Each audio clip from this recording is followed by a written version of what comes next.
জিয়া জিয়া খালেদা তারেক রহমান রহমান তারেক গুলশান যুবদল যুবদল গুলশান গুলশান যুবদল গুলশান যুবদল যুবদল গুলশান গুলশান যুবদল জিয়া শ্রেণী এক হও।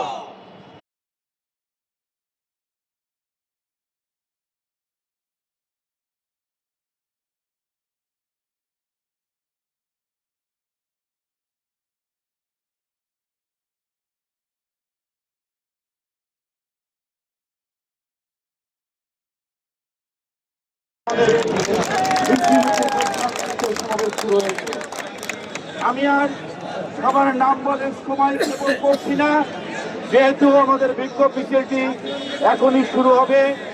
আজকে এখানে বেশি দীর্ঘ বক্তব্য দেওয়ার কোনো সুযোগ নাই। আমরা আজকে বিক্ষোভ প্রদর্শন করছি, আমরা আজকে বিক্ষোভ মিছিল করছি। উদ্দেশ্য কারণ অত্যন্ত পরিষ্কার। আমরা এখনো খেয়াল করছি বর্তমানে সরকার ডক্টর ইউনূস সাহেবের নেতৃত্বে যে সরকার 6টি মাস তারেক খালেদা জিয়া জিয়া খালেদা তারেক রহমান রহমান তারেক তারেক রহমান রহমান তারেক